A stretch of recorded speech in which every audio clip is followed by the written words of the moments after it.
ನಾನು ಲಾಸ್ಟ್ ವಿಡಿಯೋದಲ್ಲಿ ಹೇಳಿದ್ರಿ ಪಂಚಕೋಶದ ಬಗ್ಗೆ ಹೇಳ್ತೀನಿ ಅಂತ.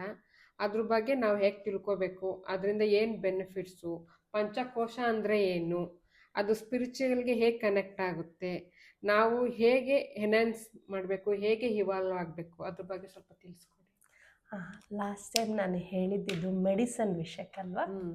ಕರೆಕ್ಟ್. ನಾವು ತಗೊಳ್ಳೋ ಮೆಡಿಸನ್ ನಮ್ಗೆ ಯಾಕೆ ವರ್ಕ್ ಆಗ್ತಿಲ್ಲ ಅಥವಾ ತಗೊಂಡಿದ್ದು ಯಾಕೆ ಬೇರೆ ಆರ್ಗನ್ಗೆ ಎಫೆಕ್ಟ್ ಆಗ್ತಿದೆ ಅಂದರೆ, ಮೊದಲು ನಾವು ಹೇಗೆ ಫಾರ್ಮ್ ಆಗಿದ್ದೀವಿ. ಈಗ ಒಂದು ಮಣ್ಣಿನ ಮಡಿಕೆ ಮಾಡಿದ್ರೆ ಅದನ್ನು ನೀರಿನಲ್ಲಿ ನೆನೆಸಿಟ್ಬಿಟ್ರೆ ಕರಗೋಗ್ಬಿಡುತ್ತೆ. ಅದೇ ಒಂದು ಒಳ್ಳೆ ಕಲ್ಲಲ್ಲಿರೋದು ಏನಾದರೂ ಅದು ನೀರಲ್ಲಿಟ್ಟರೆ ಇನ್ನೂ ಅದು ಸೀಸನಿಂಗ್ ಆಗುತ್ತೆ ಅಲ್ವಾ? ಸೊ ಅದೇ ಥರ ಇವಾಗ ನಾವು ನಮ್ಮ ಬಗ್ಗೆ ತಿಳ್ಕೊಂಡ್ರೆ ಯಾವ ಮೆಡಿಸನ್ ತೊಗೊಂಡ್ರೆ ಏನಾಗುತ್ತೆ ಅಂತ ಟ್ರೀಟ್ ಮಾಡೋಕ್ಕೆ ಅದನ್ನು ಈಸಿ ಆಗುತ್ತಲ್ವಾ? ಸೊ ಅದಕ್ಕೆ ನಾನು ಆ ಪಂಚಕೋಶದ ಬಗ್ಗೆ ಹೇಳಿದ್ದೆ. ಪಂಚಕೋಶ ಅಂದರೆ ನಮಗೆ ಲೇಯರ್ಸ್ ಇರುತ್ತೆ ಒಂದೊಂದೇ. ನಮಗಿರೋ ಬಾಡಿ, ಫಿಸಿಕಲ್ ಬಾಡಿ ಒಂದೇ ಇಲ್ಲ, ಅದ್ರ ಒಳಗೆ ಒಳಗೆ ಒಳಗೆ ಆ ಥರ 5 ಬಾಡಿಗಳಿದೆ ನಮ್ಮ ಹತ್ರ. ನಾವೀಗೇನು ನೋಡ್ತಾ ಇದ್ದೀವಿ ಇದು ಫಿಸಿಕಲ್ ಬಾಡಿ, ಶಾರೀರಿಕವಾಗಿ ಏನು ಟ್ಯಾಂಜಬಲ್ ಅಂದರೆ ಮುಟ್ಬೋದು, ತಿಳ್ಕೊಬೋದು, ಸೆನ್ಸ್ ಆಗುತ್ತೆ ಇದಕ್ಕೆ. ಇನ್ನೊಂದು ನೆಕ್ಸ್ಟ್ ಬರೋದು ಇದಕ್ಕೆ ನಾವು ಅನ್ನಮಯ ಕೋಶ ಅಂತೀವಿ. ಸೊ ಈ ಬಾಡಿನ ಮೇಂಟೈನ್ ಮಾಡೋಕ್ಕೆ ಅದಕ್ಕೆ ಊಟ, ನೀರು ಮತ್ತು ಶೆಲ್ಟರ್, ಬಟ್ಟೆ, ಮತ್ತು ಅದಕ್ಕೆ ಮಳೆ ಚಳಿ ಗಾಳಿಗೆ ಶೆಲ್ಟರ್ ಬೇಕು, ಮನೆ, ಇದಕ್ಕೆ ಇಷ್ಟೆಲ್ಲ ಬೇಕು. ಬೇಸಿಕ್ ನೀಡ್ಸು ನಾವು ಆ ಶರೀರನ ಕಾಪಾಡ್ಕೊಳ್ಳೋದು, ಫಿಸಿಕಲ್ ಬಾಡಿ. ಇದೇ ಥರ ನೆಕ್ಸ್ಟ್ ಹೋದರೆ ಪ್ರಾಣಮಯ ಕೋಶ ಅಂತ ಇದೆ, ನೆಕ್ಸ್ಟ್ ಲೇಯರು. ನಾವು ಹೇಳ್ತೀವಿ ನೋಡಿ, ಪ್ರಾಣ ಬಂತು ಇವನಿಗೆ, ಸದ್ಯ ಪ್ರಾಣ ಬಂತು, ಇವನ್ ಪ್ರಾಣ ಹೋಯ್ತು, ಇದೆಲ್ಲ ಮಾತಾಡ್ತೀವಿ. ಆದರೆ ಏನದು ಅಂತ ನಾವು ಯಾವತ್ತೂ ಯೋಚನೆ ಮಾಡಿಲ್ಲ. ಒಂದು ಸತ್ತೋಗ್ತಾನೆ, ಪ್ರಾಣ ಇರುತ್ತೆ, ಹುಟ್ಟದಾಗ ಪ್ರಾಣ ಬರುತ್ತೆ, ಪ್ರಾಣ ಹೋಯ್ತು ಅಂತೀವಿ. ಎಲ್ಲೇ ಹೋಯ್ತು ಇದ್ರ ಬಗ್ಗೆ ನಾವು ಯೋಚನೆನೇ ಮಾಡಲ್ಲ.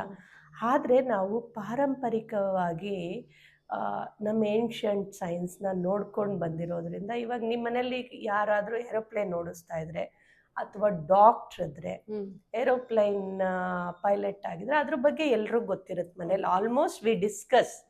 ಅದೇ ಡಾಕ್ಟ್ರ್ ಇದ್ರೆ ಮೆಡಿಸಿನ್ ಬಗ್ಗೆ ಡಿಸ್ಕಸ್, ಇಂಜಿನಿಯರ್ಸ್ ಇದ್ರೆ ಅದ್ರ ಬಗ್ಗೆ.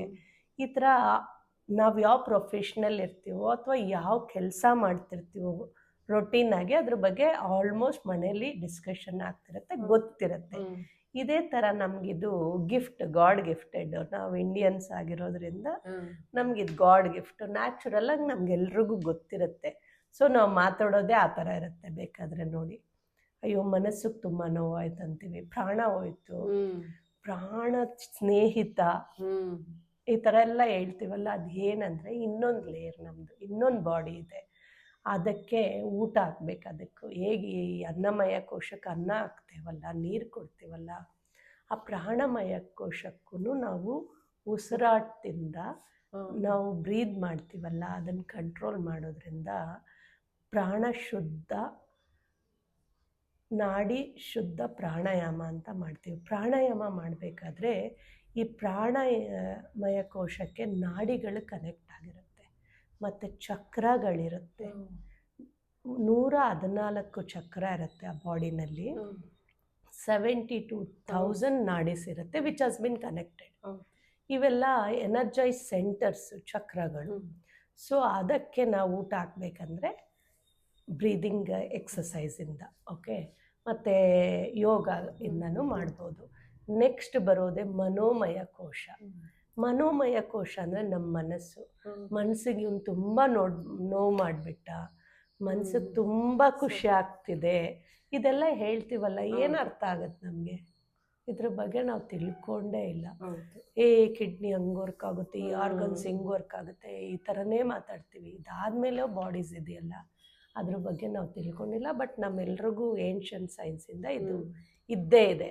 ಅದರಿಂದನೇ ನಾಡಿ ಚೆಕ್ ಮಾಡಿಬಿಟ್ಟು ಎಲ್ಲರೂ ಮೆಡಿಸಿನ್ ಕೊಡ್ತಿದ್ದು. ಮೊದಲು ನಾಡಿ ವೈದ್ಯರು ಅಂತ ಹೇಳ್ತಾ ಇದ್ರಲ್ವ, ಅವರೆಲ್ಲ ಚೆಕ್ ಮಾಡಿ ಅದರಿಂದನೇ ಒಂದು ಸರ್ತಿ ಅವ್ರ ನಾಡಿ ಹಿಡಿದು ನೋಡಿದ್ರೆ ನಿಮ್ಮ ಇಡೀ ಶರೀರದಲ್ಲಿ ಏನೇನು ಪ್ರಾಬ್ಲಮ್ ಇದೆ ಫುಲ್ ಮೆಡಿಸಿನ್ ಕೊಡ್ತಾಯಿದ್ರು. ಈ ಡಾಕ್ಟರ್ಸ್ ಹೋದರೆ ಮೊದಲೇ ಎಲ್ಲಿದ್ದರು, ಈ ಸ್ಪೆಷಲಿಸ್ಟು ಆ ಸ್ಪೆಷಲಿಸ್ಟ್ ಅಂತ ಒಬ್ಬರೇ ಹೋದ್ರೆ ನೀಟಾಗಿ ಒಂದು ಫಿಸಿಷಿಯನ್ ಇರ್ತಿದ್ರು, ಅವರೆಲ್ಲದಕ್ಕೂ ಮೆಡಿಸಿನ್ ಕೊಡ್ತಿದ್ರು ಅಲ್ವಾ.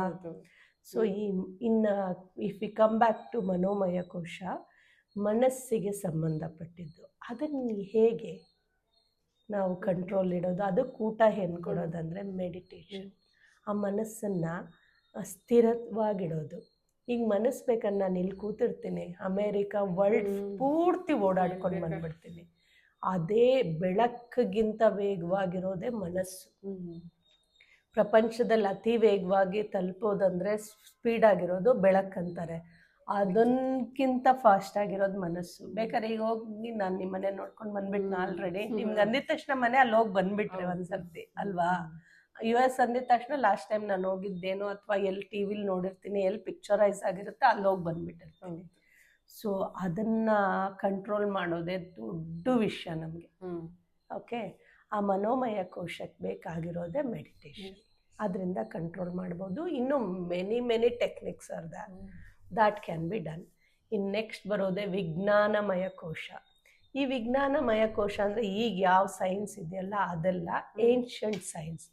ಅದರಲ್ಲಿ ಏನು ಬರುತ್ತೆ ಅಂದರೆ ಈ 5 ಕೋಶಗಳನ್ನ ನಾವು ಎಷ್ಟು ಚೆನ್ನಾಗಿ ನೋಡ್ಕೋಬೋದು ಅದನ್ನು ತಿಳಿಸೋದು. ಈಗ ಹೋಗ್ಬಿಟ್ಟು ನಾವು ಅಕಾಡೆಮಿಕಲ್ಲಿ ಓದ್ತಾ ಇದ್ದೀವಲ್ಲ, ಅಕ್ಬರ್ ಅವನು ಸಾಯಿಸ್ತಾ, ಶಾಜಾನ್ ಇದನ್ನು ಕಟ್ಟಿಸ್ತಾ, that is not the thing.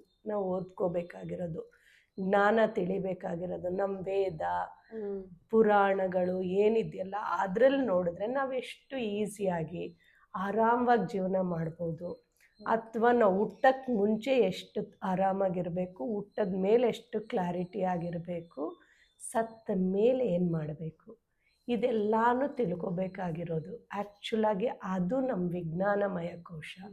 ಹೇಗೆ ಅದು ಮೈಂಡ್ ಸೆಟ್ ಇಟ್ಕೋಬೇಕು. ಈ ಕೆಲವ್ರು ನೋಡಿ ಸುಮ್ಮನೆ ಒಂದು ಅಂದ್ಬಿಡಿ, ಅವ್ರು ಇಡೀ ಜೀವನ ಅದರಲ್ಲೇ ಕಳೆದು ಬಿಡ್ತಾರೆ. ನೀನು ಅವತ್ತು ಹಂಗಂದೆ, ನೀನು ಹಿಂಗೆ ಮಾಡಿದೆ ಅಂತ.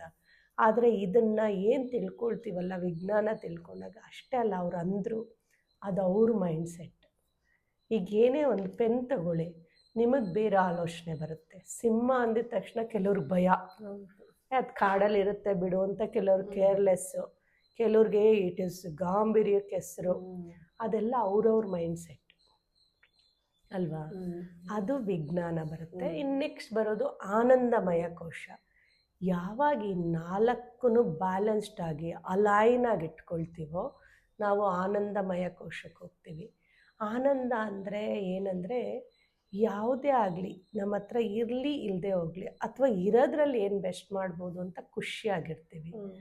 ಸಂತೋಷ ಅಂದರೆ ಇವತ್ತು ಇದು ಒಂದು ತೊಗೊಂಡ್ರೆ ನಾಳೆ ಇನ್ನೊಂದು ಬೇಕು, ಇನ್ನೊಂದು ಬೇಕು, ಅದಾದ್ಮೇಲೆ ಮತ್ತೊಂದು ಬೇಕು, ಅದು ಸಂತೋಷ ಕೊಡುತ್ತೆ.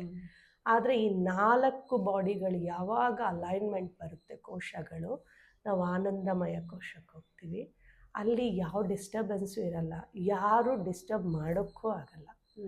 ಸೊ ಇದು ಇನ್ನೊಂದು ಸಣ್ಣ ಎಕ್ಸಾಂಪಲ್ ಕೊಡ್ಬೋದಂದರೆ, ಮನೇಲಿ 5 ಜನ ಇರ್ತಾರೆ ಒಂದು ಫ್ಯಾಮಿಲಿಲಿ ಅಂದರೆ, ಅಪ್ಪ ಅಮ್ಮ 3 ಮಕ್ಕಳು ಅಂದ್ಕೊಳ್ಳೋಣ.